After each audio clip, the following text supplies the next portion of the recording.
Merci tout le monde d'être revenu après la conférence de doute. Du coup, on va passer à une Q&A, questions and answers, avec Mélanie Kaladjeff. Mélanie, elle est User Experience Designer, donc souvent connue sous UX Designer et UX Researcher. Elle est diplômée de psychologie cognitive. Elle a travaillé pendant 7 ans dans l'industrie, notamment sur des titres comme Mario plus Rabbids, Sparks of Hope et Flight Simulator 2020. Et le sujet de cette Q&A, ça va être de partager son expérience en tant que UX designer et researcher dans l'industrie du jeu vidéo, mais pas que. Bonjour, vous m'entendez bien? C'est bon? Ok. Du coup, n'hésitez pas à poser des... Pardon. Du coup, ça va être un format un peu plus interactif. Nous, on a des questions, mais si y a un moment où vous avez aussi des questions, n'hésitez pas à lever la main et on vous fera passer des micros. Du coup, on va commencer de l'autre côté, et puis vous prendrez le relais s'il y a besoin. La première question, c'est est-ce que tu peux nous parler un peu de ton parcours, de ce que tu as fait, de toi Alors en fait, je vais commencer par le fait que je voulais pas faire ce métier moi avant, donc je me destinais à être médecin. Et après avoir raté mes 2 premières années de médecine, comme beaucoup de gens, je me suis dirigée en psycho. Et en fait, je me suis passionnée pour la psychologie cognitive et je voulais devenir psychologue spécialisée en neuropsychologie. Donc, je ne sais pas si vous voyez un peu ce que c'est que la neuropsycho, mais c'est vraiment l'étude comparative, on va dire, entre le cerveau et comment est le fonctionnement cognitif. Donc, en fait, on va venir observer des personnes saines, on va dire, avec un cerveau qui fonctionne et des personnes qui ont eu des accidents, par exemple, et on va essayer de voir, en fait, d'en déduire, en fait, quelle partie du cerveau contribue à un fonctionnement précis, etc. Donc, je m'étais passionnée sur ça. Et au final, arrivé avant le Master 2, en fait, le Master 2 de psycho, c'est hyper sélectif. Je me suis dit, bon, en fait, ça va être encore une première année de médecine. Peut-être que je ne vais pas l'avoir. Donc, j'en avais parlé à un pote qui avait fait psycho et puis qui était rentré à l'Engmin. Donc il m'a dit, mais en fait, ça te dit pas de bosser dans le jeu vidéo? Et en fait, moi, je pensais que il fallait absolument savoir coder en fait pour bosser dans le jeu. Donc je m'étais dit, bah non, mais en fait, moi, je l'ai jamais envisagé alors que je joue depuis vraiment toute petite. Et il m'a dit, bah, en fait, dans le jeu vidéo, on a besoin de gens comme toi. Voilà. Donc vas-y, tente le concours. Donc je l'ai eu. Et puis c'est comme ça que j'ai finalement appris encore plus sur le métier d'ergonome IHM pour le coup. Moi, je connaissais l'ergonomie du travail, voilà. Donc voilà. Et puis après l'Engmin, je suis sortie du jeu en fait. Donc j'ai gardé un pied sur mon jeu de fin d'année Even Zero parce qu'on avait réussi à obtenir des financements. Donc je suis restée à temps partiel en fait sur le projet et en même temps j'ai bossé d'abord donc à la fin des études dans les télécoms chez Orange en R&D. Après, j'ai fait du chômage parce que ça arrive beaucoup. Et après, donc, j'ai fait automobile et donc Even Zero en parallèle. Je suis retournée dans le jeu pendant un petit moment. Donc, dans le jeu, j'ai travaillé pour Ubisoft Trade Links, donc à Helsinki, en Finlande. Je suis revenue en France pour travailler chez Ubisoft Paris, puis à Sobo. Puis un studio assez récent dont je tairai le nom parce que j'ai vraiment pas envie de leur faire de la pub. C'était une catastrophe. Et après, je suis sortie du jeu de nouveau pour travailler chez Celle-ci, donc qui bosse sur des CRM. Donc c'est assez particulier, c'est surtout pour des commerciaux, etc. Et maintenant, je travaille à la direction des systèmes d'information de France Travail, donc ex-Pôle emploi. Donc je travaille sur les outils, les sites internet, etc. Donc voilà, c'est assez varié, c'est assez passionnant. Donc voilà pour le parcours un peu chaotique. Oui, mais c'est super intéressant parce que tu as vraiment exploré plein de choses en ergonomie ou en UX et UX design et UX research. Comment tu définis aujourd'hui ce que tu fais réellement? Enfin, est-ce que tu peux... t'as vraiment une façon d'expliquer ce que tu fais? En fait, bon, après, ce que c'est que l'UX design déjà va dépendre aussi de pas mal de gens et surtout des organisations en fait dans lesquelles on est, parce qu'un UX designer doit être capable de faire sa recherche en fait. Et la spécialité UX research en fait, elle apparaît, parce qu'en fait finalement il y a de plus en plus de demandes et d'intérêt en fait sur les playtests, etc. Donc en fait c'est devenu un peu tendu en termes de timing pour un UX designer de tout faire sur un projet. Donc en fait, quand il y a de l'argent pour embaucher plusieurs personnes, en gros on va embaucher des spécialistes et des personnes qui vont spécialiser vraiment sur la partie recherche qui prend énormément de temps pour qu'il y ait des personnes qui puissent s'occuper plus de la partie design. Donc c'est comme ça que ça se sépare, mais en vrai c'est un seul et même métier en fait. Donc j'ai pu faire l'expérience de pas mal de ces spécialités, mais là actuellement je fais un peu de tout en fait. On a en fait chez France Travail, on a une équipe du UX, on va dire UX spécialiste en général, et on fonctionne comme un centre de service. Donc il y a plein d'équipes produits qui travaillent des fois juste sur une page d'un site internet. Ça va être une équipe, une autre page ça va être une autre équipe, etc. Et ils viennent nous faire des demandes en fait. Donc nous, on se vend un peu en interne. On va expliquer ce que c'est que la démarche produit, centré utilisateur, etc. Ils vont nous faire appel à nous pour des fois juste mettre en place un sondage en ligne ou faire une immersion utilisateur, etc.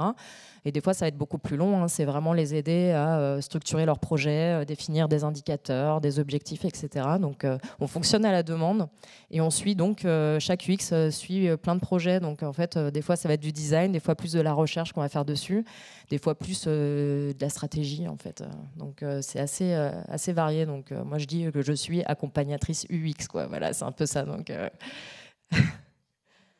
Oui, tout à fait. Bah, bonjour, du coup. Bonjour. Je suis juste là.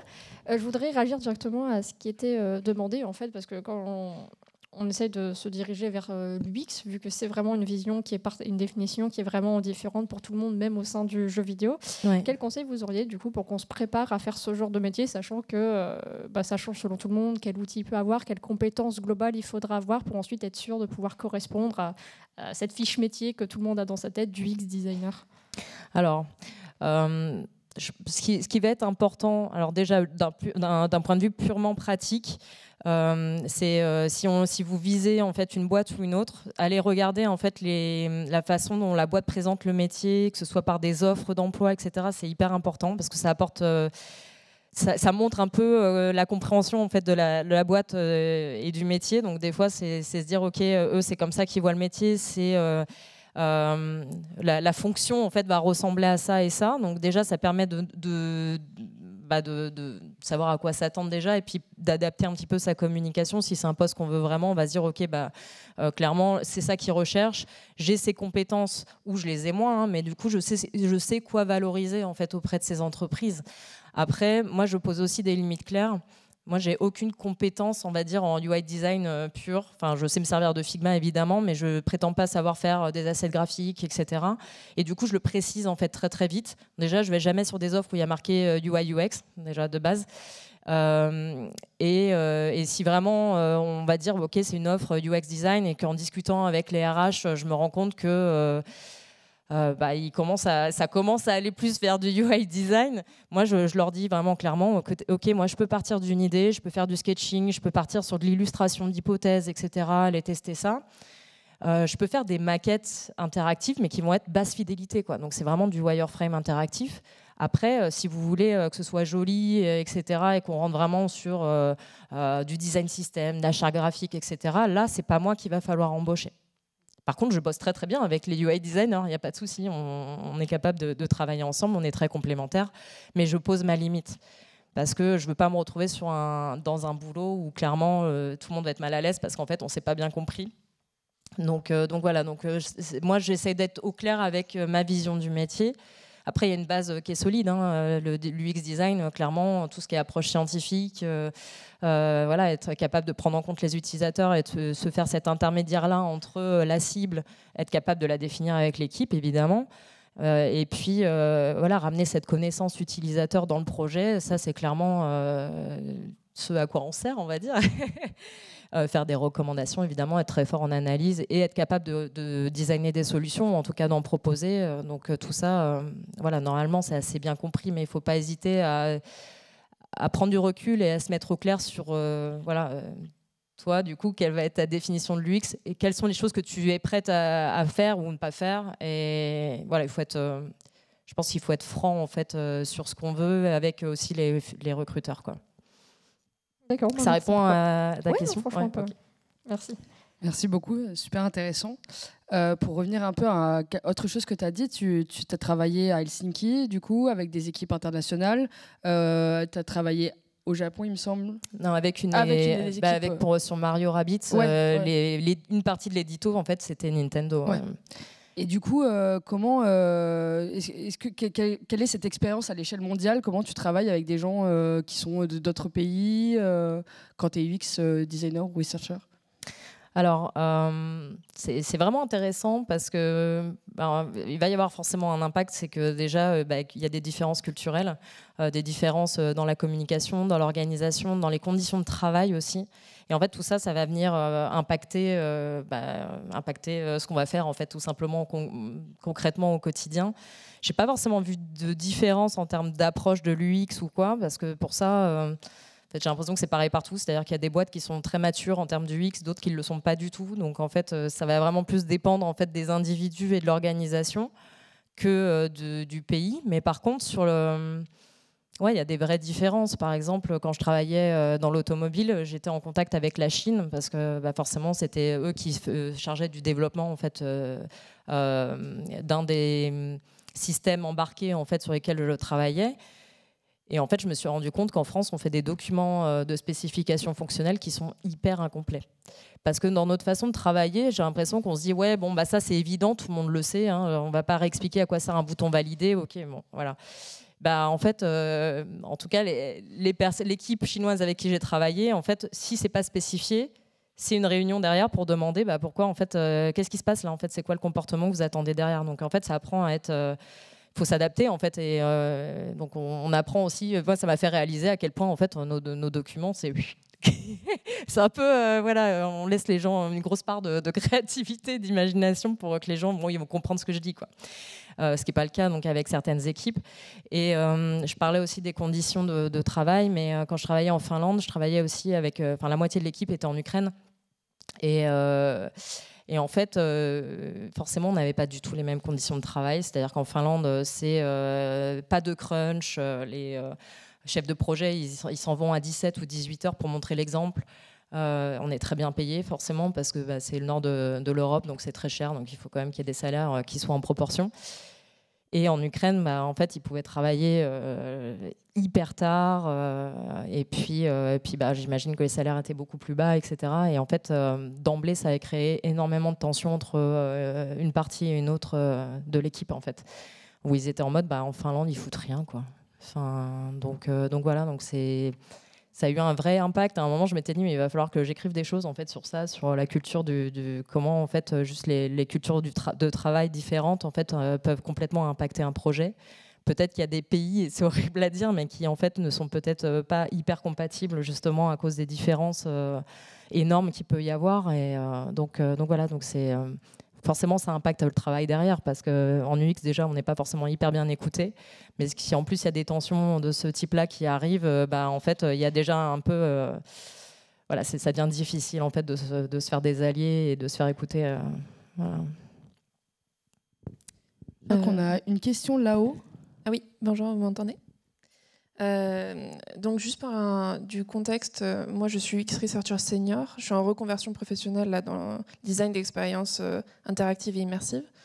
Je viens plutôt du digital, donc dans le serviciel, tout ça. Je voulais avoir ton ressenti par rapport au fait d'avoir du coup vécu, travaillé dans différents milieux, donc à la fois du jeu vidéo mais aussi dans le serviciel aujourd'hui, France Travail.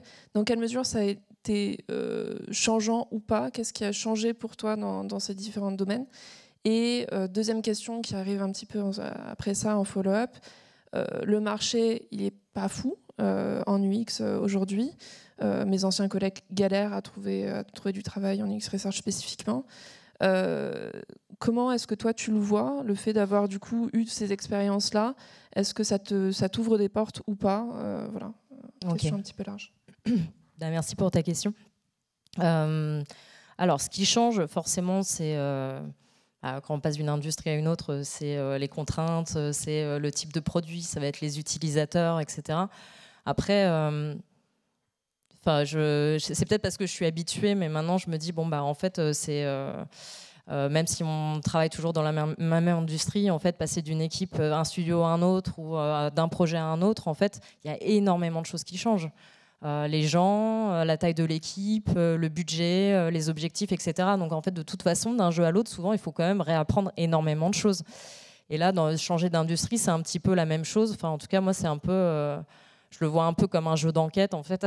C'est vraiment de se dire, OK, j'arrive quelque part, je connais très, très peu de choses et il va falloir que je découvre ce nouveau monde, les règles du jeu, etc. Donc, c'est vraiment à chaque fois apprendre à connaître mes collègues, essayer d'enquêter pour voir ce qu'ils comprennent de mon métier, en fait, déjà, de base, savoir si ça va être facile ou difficile d'évoluer en tant que UX designer dans cette boîte.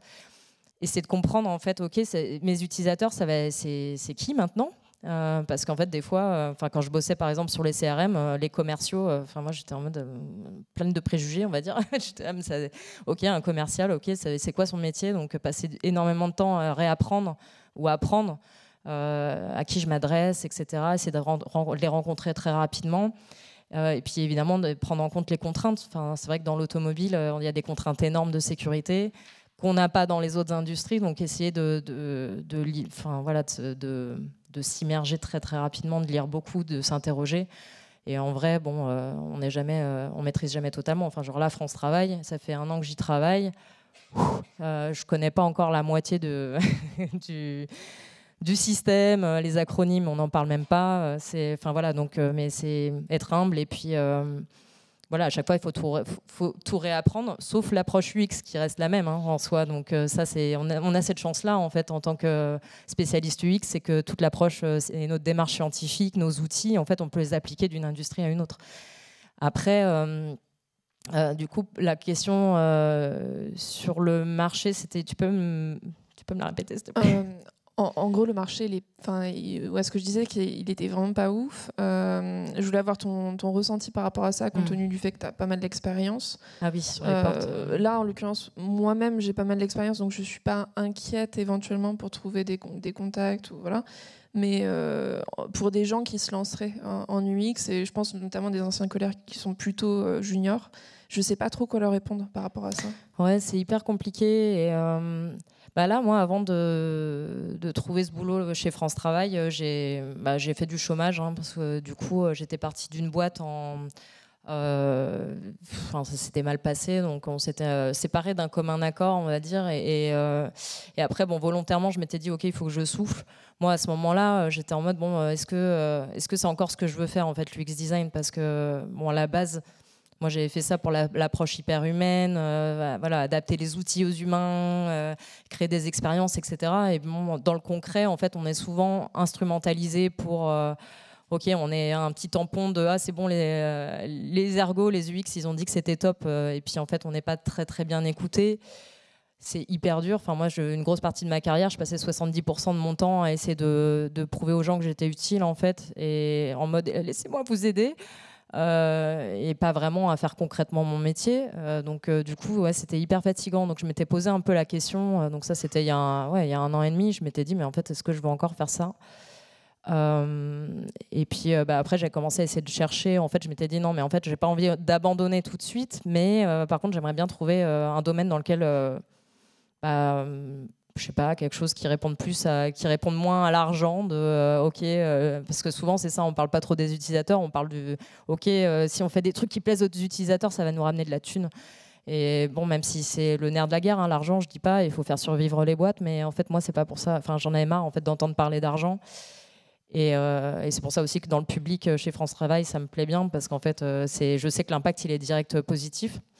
Mais donc cette période de chômage, ça a été pareil, en fait, il n'y avait pas grand-chose. Il y a surtout des boîtes de consulting en fait, qui embauchent en ce moment, et qui embauchent pas sur profil, mais sur mission.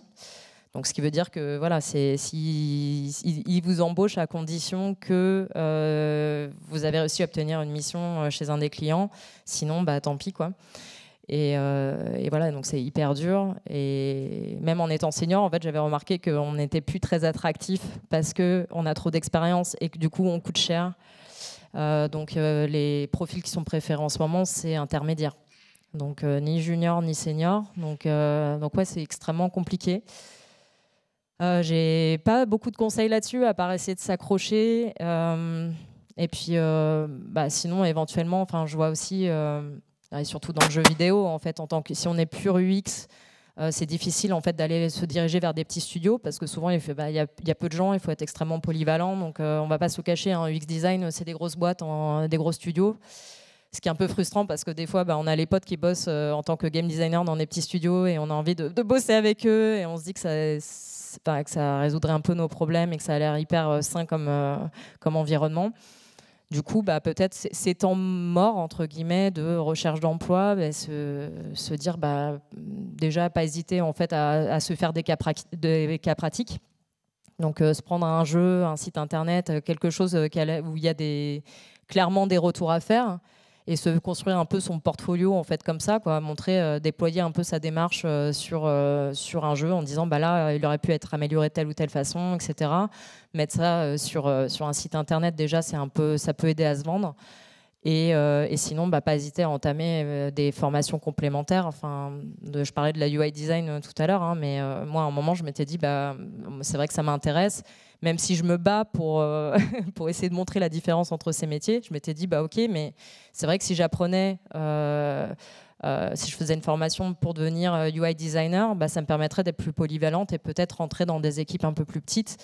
Donc voilà, moi je conseillerais d'essayer de faire ça, de ne pas désespérer parce que j'espère que l'embauche va se redébloquer, mais c'est vrai que c'est vraiment pas évident pour l'UX, mais pour tous les métiers, hein, en ce moment, c'est très très compliqué. Nous, par contre, on a plus de portes ouvertes dans le sens où si on est prêt à changer d'industrie, mathématiquement, on a plus d'opportunités quand même. Merci. Je crois qu'il y avait une question. Ouais. Tanguy. Il y avait d'abord Gwen en bas, et il me semble.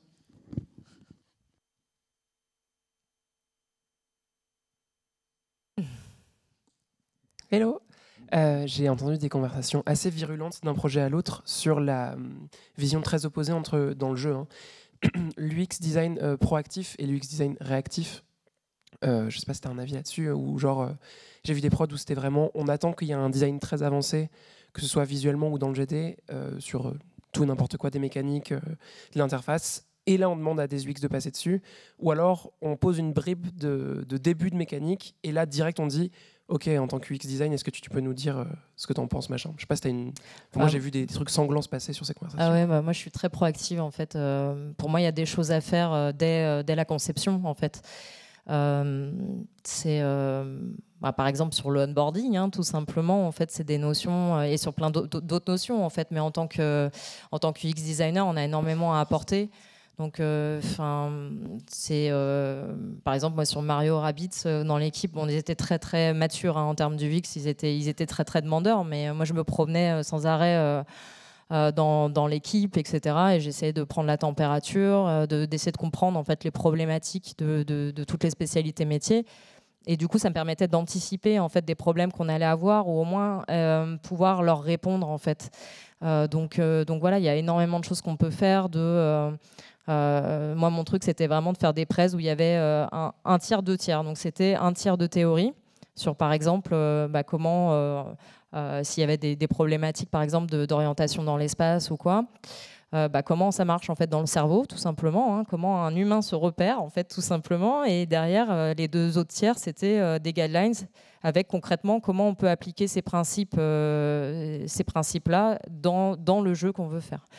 Donc, il y a énormément de choses qu'on peut faire de façon proactive parce que ça, ils ne vont pas nous le demander. En fait, souvent, les gens ont quand même une méconnaissance en fait, des métiers des uns et des autres, hein, on ne va pas se le cacher. Donc, UX design, c'est un peu devenu... Voilà, c'est un peu un trope maintenant. Il faut nous demander, il faut qu'on explique notre métier. Mais en vrai, je pense qu'il y a tellement de spécialités jeux vidéo que concrètement, on ne sait pas ce que font les autres. Et donc, du coup, il ne faut pas forcément attendre des autres qui viennent avec des demandes hyper précises. Des fois, il y en a, c'est bien. Mais pour moi, il faut créer ces opportunités-là et les identifier pour les autres. Parce qu'en fait, c'est nous qui sommes aussi experts. On sait ce qu'on peut apporter. Donc, il faut y aller, en fait. Souvent aussi, on dit, et c'est vrai, c'est que il faut souvent, si on demande est-ce que je peux faire telle ou telle chose, on va nous répondre non. Et par contre, si on le fait en sous-marin et puis qu'un jour on arrive avec une jolie presse et plein de recommandations, etc., les gens ils vont se dire mais en fait ça c'est génial et on crée du besoin et donc et donc après ça permet d'être un peu plus à l'aise et de plus en plus, etc. Donc mais non, être en réaction c'est déjà perdu et enfin, souvent, de toute façon, la prod nous met. On commence déjà des jeux en étant en retard, donc on est déjà très en réaction de tout. Et quand on est UX designer, c'est encore pire parce que déjà, s'il n'y a pas le temps qui est laissé à la recherche, c'est difficile d'être hyper pertinent. Et donc ouais, il faut prendre de l'avance, faut choisir ses combats parce qu'en fait, évidemment, on n'a pas le temps de tout faire. Donc c'est ok, j'ai identifié des problématiques qui vont être hyper bloquantes ou qui sont hyper importantes sur le jeu. Le onboarding évidemment qui est souvent quand même qui est de plus en plus considéré mais c'est pas encore assez, mais voilà, il y a des choses où on se dit bah ça va être mes combats sur ce jeu là et j'y vais et je suis proactif quoi. Mais ouais non, réaction ça marche pas trop. Enfin moi c'était comme ça quand je bossais un peu sur Flight Sim, c'était vraiment on avait des deadlines, on avait 2 semaines de retard à chaque fois, enfin il aurait fallu cutter des trucs et pour se remettre à l'heure sur des choses et en tout cas, en UX, c'est difficile, quoi. De toute façon, si l'équipe est en retard, elle est stressée. Et si l'équipe est stressée, elle n'a clairement pas de disponibilité mentale pour nous écouter. Et puis nous, on amène des choses. Des fois, c'est chiant. Enfin, je veux dire, bosser avec un UX designer, il remet en question des trucs, il pose des questions. Enfin, voilà, des fois, c'est compliqué pour les équipes. Moi, j'en suis consciente. Donc, pour nous, l'enjeu, c'est de trouver le bon moment aussi pour pas restresser l'équipe, éventuellement aussi de trouver aussi des choses pour les remotiver parce que c'est pas que ramener des problèmes, hein, les retours utilisateurs, c'est aussi beaucoup d'intérêt, d'amour, etc. Donc il faut aussi ramener ça. Donc on a un enjeu aussi je pense qu'on a un enjeu en tant que UX spécialiste de remotiver aussi les équipes avec en leur ramenant en fait des choses positives qui viennent de la cible, mais ouais, proactif. Il faut. Il me semble qu'il y avait une question de Raphaël qui est là-haut. Alors du coup, bonjour. Donc moi actuellement, j'ai le même parcours. J'ai fait psycho. La neuropsycho, c'était trop bien, mais non. Puis psychocognitive, puis ergo du travail, puis ergo-cognitive, pour revenir à l'engmin. Parce que j'ai découvert que c'était possible de faire ça dans le JV. Et moi, ma question, c'était donc ayant ce penchant très psycho, je me suis formé en fait indirectement sans le savoir à la UX recherche, beaucoup plus, et moins à l'UX design. On ne parlera pas de lui évidemment dans notre cas. Moi, ma question que j'ai, c'est comment moi je me forme à l'UX design, parce que du coup, je fais les deux en même temps en parallèle, mais ça reste pas du tout le même métier, c'est pas le même procédé, et on n'interagit pas au même moment avec les équipes de prod, que ce soit dans le JV ou ailleurs. Et autant l'UX recherche, parce que j'ai ce gros bagage en psycho, je vois très bien comment m'orienter, autant l'UX design, j'avoue que j'ai beaucoup de mal à trouver ma place même dans les équipes. En fait, là, les questions qui sont posées, c'est des questions que je me pose aussi. Donc voilà, c'est plus toi ton avis sur déjà, ayant fait psycho, est-ce que toi aussi tu avais ce même questionnement de UX recherche et tu t'es formé à la UX design ou ça s'est fait parallèlement? Et du coup, quels conseils tu donnes pour aller de l'un à l'autre et pouvoir faire les deux et de manière efficace? Alors, du coup, moi, quand j'ai fait l'engmin, hein, tout simplement, il n'y avait pas encore... C'était il y a 10 ans maintenant en plus. Et du coup, on ne parlait pas du UX research, ou en tout cas, c'était sûrement beaucoup plus confidentiel. On parlait du UX design, et en fait, ça faisait vraiment partie du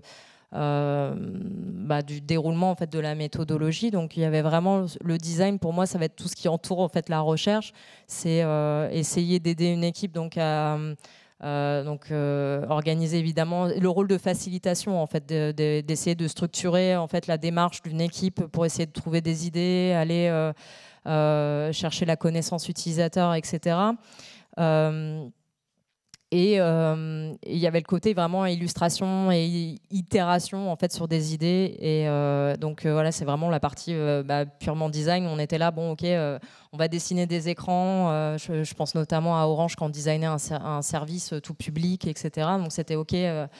Voilà, a priori, ce qui marche en ce moment, qu'est-ce qui existe, qu'est-ce qui n'existe pas. Donc, on a été faire du benchmark, etc. Et puis après, c'était, bon, OK, on va devoir commencer à illustrer pour pouvoir avancer, en fait, et commencer à définir des choses. Donc là, c'est là que le designer, en fait, rentre rentre en marche, on va dire. Et puis en fait, au bout d'un moment, il faut tester les idées. Donc moi, la partie recherche, elle faisait partie intégrante de la partie design. En fait, j'étais en mode, alors c'est sûr qu'en venant de psycho, c'était hyper facile entre guillemets parce qu'on nous apprend à faire des expérimentations, donc on sait faire des protocoles, etc. Donc c'était vraiment ok. Bon maintenant. Je vais tester mes idées, donc je vais aller recruter, faire mon protocole, analyser, etc. Mais une fois que j'ai mon analyse qui est faite, je repars en fait dans l'itération, dans le design. Donc moi, ça passait vraiment. À l'époque, c'était Axure que j'utilisais beaucoup, donc c'était vraiment que j'ai appris vraiment. Avec l'aide en fait d'un ergonome avec qui j'ai travaillé, et puis après essayer de toute façon dans le concret on apprend très vite les outils en vrai. Au début c'est galère, et puis quand on a vraiment un objectif ça vient vite, donc j'illustrais en fait tout simplement les idées avec des wireframes interactifs, etc. Et puis on faisait toujours cette boucle itérative en fait, donc c'est vraiment pour moi c'est aussi pour ça que c'est quand même c'est quasiment le même métier en fait. Pour moi, c'est vraiment un ensemble de choses, et après on se sépare de la partie recherche que quand on a vraiment plus le temps en fait de gérer les deux parties. Mais bon, sur des petits projets, généralement, c'est possible de faire les deux. Mais ouais, après mon conseil pour aller dans le design, c'est prendre en fait, c'est essayer peut-être de repartir d'une recherche que tu as faite, et puis d'essayer de se dire ok, après ça dépend aussi de ton équipe évidemment, mais il y a des équipes qui déjà ne reçoivent très très mal les recommandations, mais après voilà, si c'est une équipe qui est ouverte, est-ce que tu participes en fait à la phase derrière de réflexion, etc., à partir des retours. Et je pense que c'est important d'être intégré dans ces cas-là, parce qu'on n'est pas juste là pour dire ok voilà, le rapport de résultat c'est ça. Comme on a été en contact avec les utilisateurs, il y a aussi peut-être des choses qu'on n'a pas fait passer dans la presse, donc c'est important qu'on soit au moins témoin de la réflexion qu'il va y avoir derrière autour de ces recommandations. Et voilà, pour moi, le designer, il est partie prenante de ça, et il peut arriver, et encore une fois, ça dépend de l'organisation, avant les UI designers, justement, avant d'enclencher le truc vraiment avec des personnes qui déjà n'ont pas le temps. Et puis, oui, moi j'ai une question, s'il vous plaît, Mélanie. Ah, super. Donc vous avez un parcours très varié, que ce soit dans le jeu vidéo ou dans d'autres domaines qui ne sont pas du tout le jeu vidéo. Et je voulais savoir quelle expérience vous avez préférée, et si c'est dans le détail, est-ce que vous avez une anecdote de quelque chose, d'une réussite qui vous a tenu à cœur, ou particulièrement le joueur a été vraiment enchanté, ou quelque chose de ce style-là?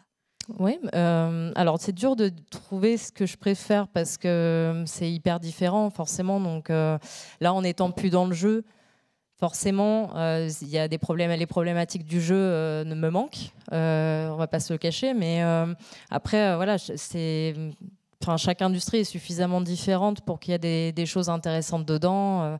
Bon, là, en ce moment, chez France Travail, c'est l'apprentissage je découvre.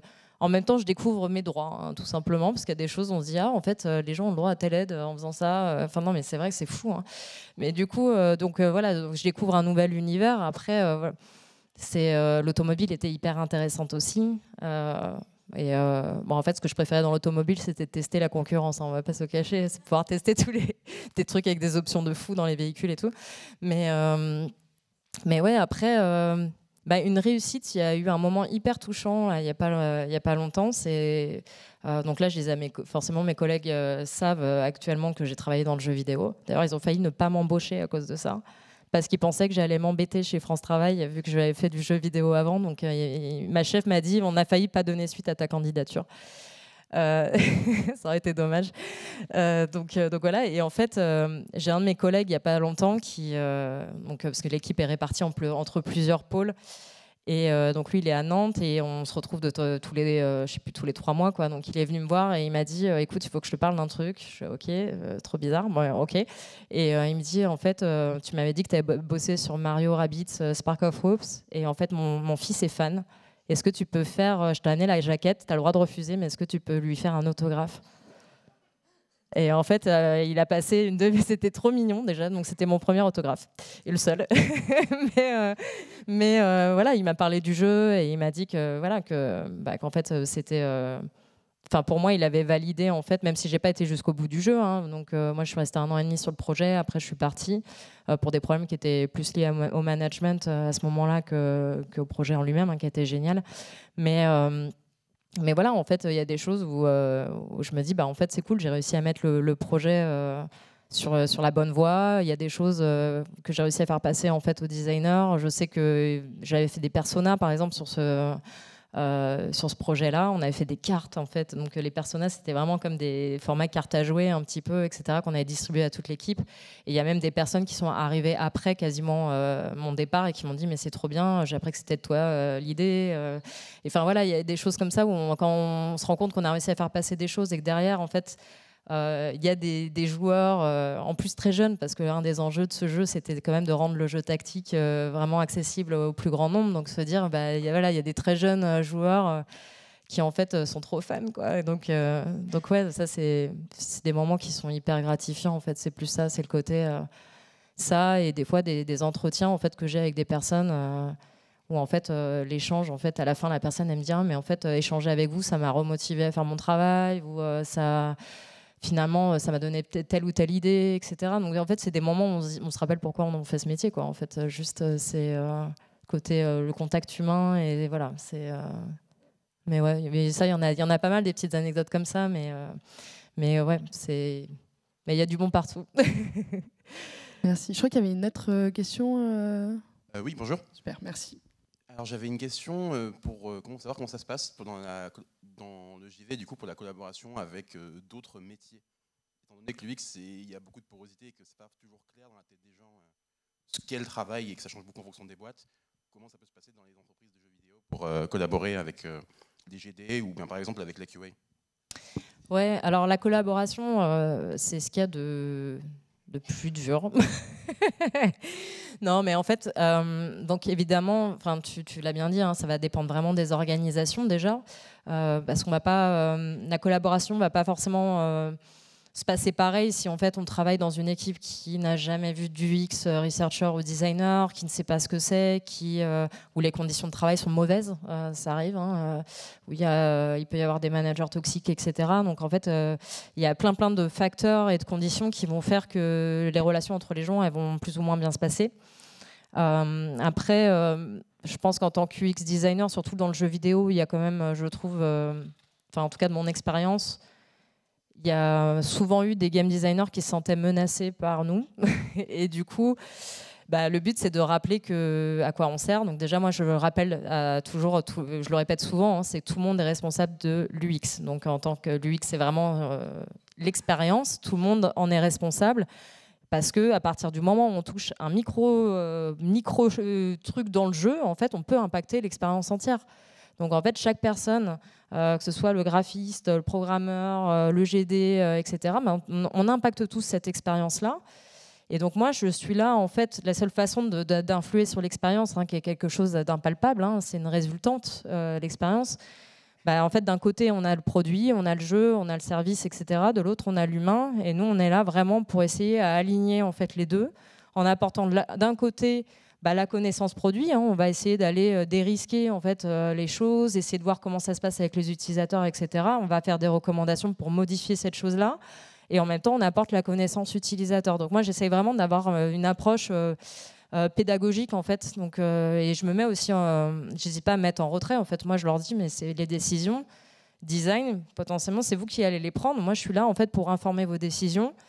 Des fois, je vais vous dire clairement que là, c'est peut-être pas le meilleur choix à faire. Mais si vous prenez la mauvaise décision entre guillemets, moi, je serai là pour vous aider à enlever un maximum de friction, sachant qu'on s'engage dans un chemin qui va être un peu plus difficile que l'autre, quoi. Mais voilà, c'est vraiment essayer d'éclaircir mon positionnement en fait, dès le départ, pour essayer de lever un peu les petites tensions, les petites insécurités qu'il pourrait y avoir. Et après, c'est vraiment aller voir les personnes une par une, prendre le temps de discuter, beaucoup de pauses café. C'est important. Non, mais en vrai, il y a un vrai rôle. Et puis voilà, essayer de parler à la personne, déjà apprendre à la connaître, parce qu'en fait, en vrai, le côté informel aide énormément à savoir comment communiquer avec telle ou telle personne, hein, parce qu'on n'est pas des robots. Donc en fait, la communication, une communication marche très bien avec une personne, et ça peut être un désastre avec une autre personne. Donc voilà, c'est d'apprendre qui nous entoure et puis essayer d'essayer de voir quelles sont les problématiques des gens. Et des fois, c'est pas forcément lié au jeu, hein. Moi, je me vois en fait comme des facilitateurs. Donc c'est vraiment de se dire, ok, on a cette connaissance de l'humain, on peut le mettre aussi à disposition de l'organisation. Donc c'est vraiment, on voit des problèmes de communication dans l'équipe, ben, on va essayer de les résoudre aussi pour que ça se passe au mieux. Donc on a plein de moyens d'agir et en fait, au bout d'un moment, même s'il y a des tensions au début, en fait, il y a toujours moyen que ça s'arrange comme ça, quoi. Il faut être patient. C'est vraiment, ça répond à ta question. Okay. Merci beaucoup. Je crois que le micro a été passé à quelqu'un d'autre. Super. Oui, c'est une question qui recoupe un peu sur la précédente et d'autres déjà questionnées. Mais en fait, je me posais la question par rapport à ton expérience dans divers domaines d'industrie et pas que le jeu.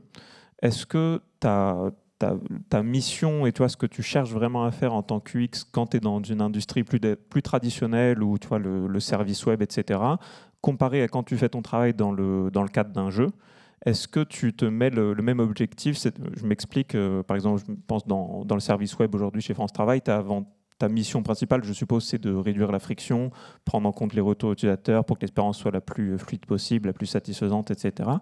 Je me dis, dans le cadre d'un jeu, dans certains playtests, tu vas avoir des retours du même type, genre là c'était frustrant, là ça m'a pas plu, etc.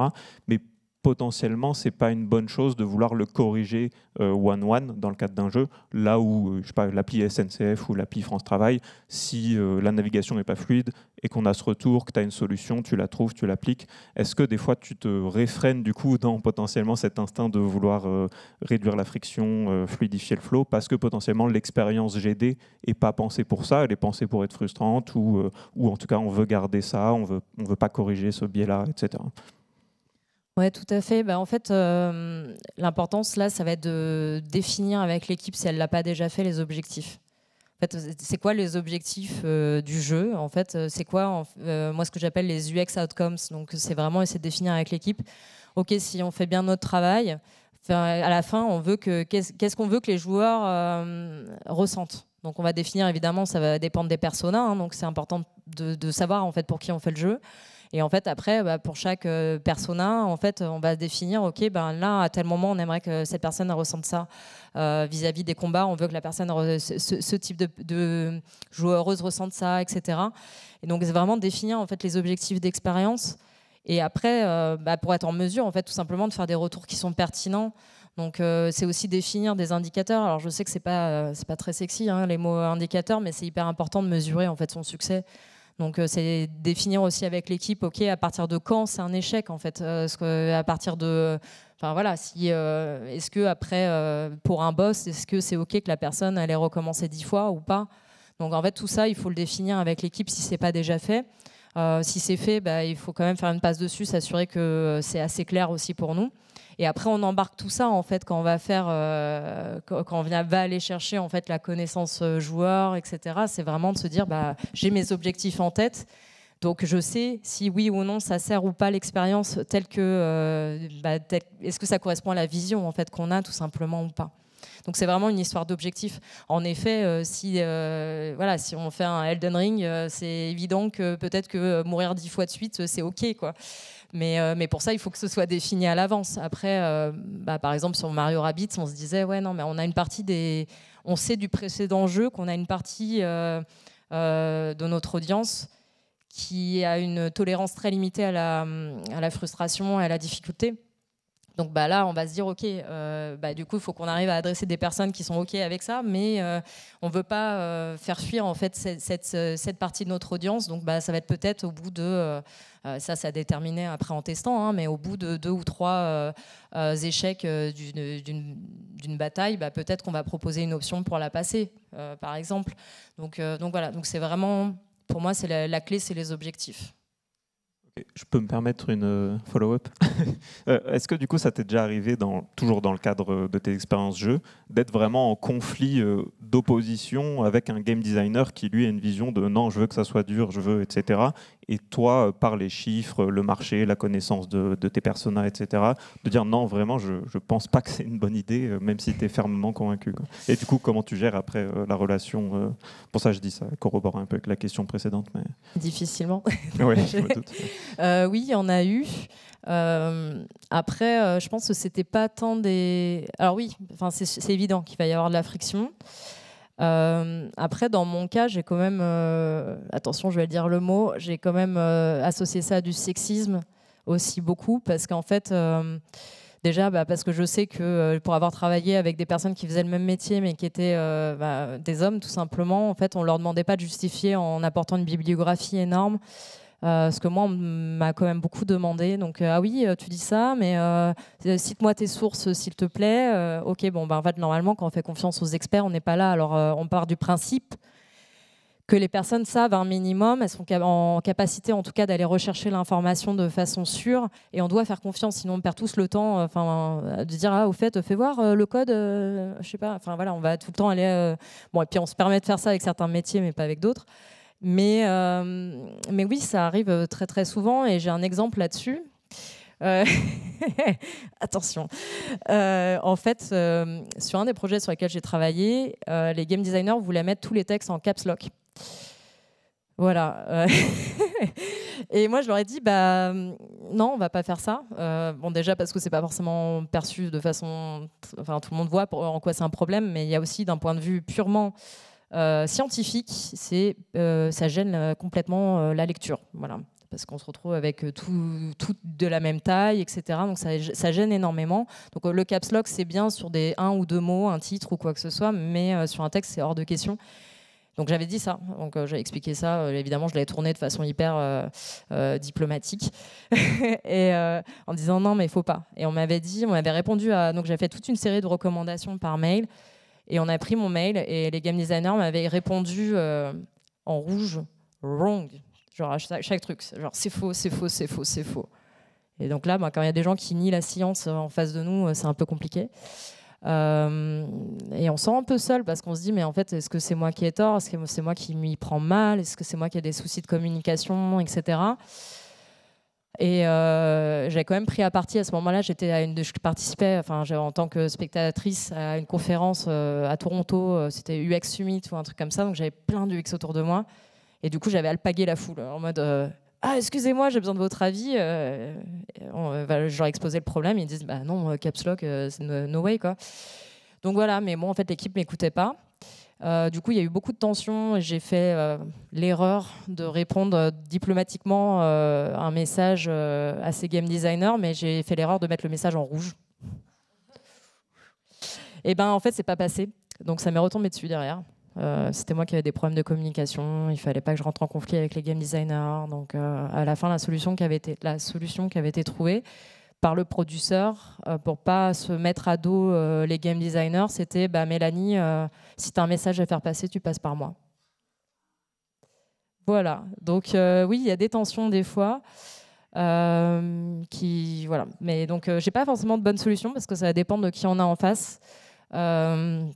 Mais des fois, ça peut être assez catastrophique. Honnêtement, ça a contribué à ce que je me sente pas forcément hyper bien sur ce projet-là. Et autant dire en fait que toutes les recommandations, tout mon travail, moi, je me suis pas forcément reconnue dans le projet. Je vois ce que j'ai fait de positif, mais dans le jeu final, en fait, je me suis quand même posé la question de si j'allais faire enlever mon nom des crédits. Parce que je me retrouvais tellement pas. Je m'étais dit, mais si un jour je postule à un endroit et que la personne elle va aller regarder un peu l'UX de ce jeu-là, mais en fait, elle va se dire que je suis une merde en fait. Et donc voilà, après, heureusement, les gens savent que les décisions, c'est les décisions aussi d'une équipe. En tant qu'UX, on décide pas grand-chose, honnêtement. Mais ouais, pour régler les tensions, c'est hyper compliqué. On a un rôle de pas se mettre les gens à dos. Et moi, j'ai envie le conseil, c'est de se préserver, en fait. Je pense qu'il faut pas... moi, il faut pas hésiter, en fait, juste à partir. En fait, partir, c'est pas abandonner, hein, c'est se préserver. Hein. Donc voilà, je pense qu'il faut santé mentale avant tout, en fait. Super, merci. Je pense qu'on a le temps pour une dernière question, parce qu'on est censé finir à 45. S'il y a quelqu'un qui a une question... il me semble que oui. Je vois la belette courir. Super. Bonjour. J'espère que cette question va un peu résonner avec les autres dans la salle, parce que moi, je ne suis pas de l'Ingmin, je suis à 42 et je viens à peine de commencer la programmation, tout ça. Je suis super intéressée par le game dev. Mais du coup, je voulais te demander, pour une personne qui est comme moi, qui a totalement à l'inverse de ton parcours qui vient à peine de commencer, qui n'a pas du tout de background en psy ni rien. Est-ce que tu as des conseils pour une personne comme moi, peut-être en termes de formation que je peux faire après, par le futur, pour me lancer dans le UI, UX, tout ça, en tant que personne un peu outside, quoi? Je pense que maintenant on a de la chance parce qu'il y a énormément de ressources en fait disponibles sur Internet. Hein, déjà, moi c'est vrai que quand j'étais à l'Engmin, il n'y avait rien ou très peu de choses. Donc en fait c'était très très dur de prendre la connaissance. Mais en vrai, moi je crois au fait qu'on peut aussi apprendre à se former en autodidacte. Après le seul truc c'est évidemment des fois, et surtout en France, il faut des diplômes ou quoi pour des certifications pour se faire reconnaître lors d'une embauche. Mais en tout cas, déjà, voilà, il y a énormément de dispositions, de ressources en ligne et des livres en fait, qui sont très très bien aussi là-dessus. Je pense que le plus dur, en fait, quand on ne connaît pas forcément un domaine, c'est d'avoir en tête les mots-clés qui nous permettent d'accéder à des choses un peu moins superficielles que ce qu'on peut trouver en tapant... UX design, des fois sur Internet, on a des choses, ça peut être bien en fait pour les débutants, mais des fois ça va pas au-delà de la surface. Et du coup, c'est des fois lire des bouquins ou aller sur certaines ressources, on va choper des petits mots-clés qui vont nous permettre d'accéder à d'autres ressources un petit peu plus complètes. Après, là, si tu veux, on peut. Je monterai te voir après. Je vais essayer de réfléchir, mais je peux t'envoyer des ressources à lire, etc. Donc, je pense qu'on peut rattraper en fait toutes ces notions-là en s'y mettant. Et c'est du travail, évidemment, mais je pense que dans un premier temps, même sans formation, il y a moyen déjà de monter en niveau. Et après, je pense qu'il y a pas mal de formations maintenant, ou en tout cas de certifications, etc., qui existent et qui peuvent être pas mal. Donc, je ne sais pas si ça répond à ta question, mais en tout cas, je pense qu'il y a vraiment moyen de monter, d'apprendre en fait cette démarche scientifique et cette expertise déjà par soi-même en fait. Mais après, voilà, il y a la pratique, c'est autre chose. Mais ouais, je monterai te donner des idées de bouquins que j'ai pas forcément en tête. J'avoue que je les retrouve comme ça sur Internet, mais je peux pas vous les citer. C'est pour ça que je vous les donne pas là comme ça. Mais est-ce que ça répond à ta question ou pas? Ouais. Et est-ce que, juste pour finir, est-ce que toi, tu connais des collègues, des amis qui justement, par l'expérience du travail dans le game dev ou même la programmation, ont après pivoté sur le UX? Alors dans le jeu vidéo, je connais pas forcément de profil comme ça. Si, il y avait des UI designers que j'ai vu qu'ils étaient passés UX designers. Donc à chaque fois, je suis là, j'espère qu'ils expliquent bien que c'est un peu différent comme métier, etc. Mais en vrai, là, par exemple, parmi mes collègues, j'ai vraiment des personnes qui viennent de... Je crois qu'on n'est que 2 dans mon équipe à venir vraiment d'un parcours un peu... logique entre guillemets ou naturel, genre psycho, ergo, etc. Après, on a des personnes qui étaient product owners, d'autres qui étaient en programmation avant, en graphisme. Donc on a vraiment des personnes qui viennent de plein d'horizons différents et en fait c'est hyper riche en fait. Donc c'est des personnes qui ont fait quand même des formations à un moment pour attraper aussi pour asseoir un peu sa légitimité entre guillemets, parce que malheureusement encore une fois des fois sans diplôme les gens ils veulent pas nous écouter, mais après c'est hyper enrichissant dans la pratique parce on a tous nos points forts, nos points faibles. Notamment un de mes collègues, en plus du métier du UX designer, en fait, nous on essaie de faire beaucoup de documentation, de documenter vraiment tout ce qu'on fait, etc. Et il nous aide, il nous fait des petits scripts, des petits outils, etc. pour améliorer notre quotidien. Donc c'est trop bien. Forcément, toutes les personnes qui étaient graphistes avant, ça leur donne un avantage énorme pour quand il faut aller sur Figma et travailler sur des maquettes et illustrer. J'ai l'exemple il n'y a pas longtemps où j'étais en surcharge et j'ai une collègue qui elle était en sous-charge, donc il me dit Mélanie, je m'emmerde un peu là, est-ce que tu as des trucs, est-ce que je peux t'aider en fait? Et j'étais là je suis encore en retard, je devais illustrer telle hypothèse pour un atelier, je l'ai pas fait, est-ce que tu peux m'aider? En vrai, moi j'aurais mis une journée à faire ce qu'elle a fait en 1 heure quoi. Et du coup trop bien. Donc et puis après chacun a ses points de vue, ses connaissances en fait aussi d'autres métiers. Donc en fait pour moi c'est que du bénéfice en fait d'avoir eu de multiples expériences avant. Super. Merci beaucoup. Je pense qu'on va pouvoir s'arrêter là parce qu'il est 46, donc c'est parfait. Merci beaucoup. Merci beaucoup. Merci pour vos questions. Puis merci Mélanie pour toutes tes réponses super intéressantes.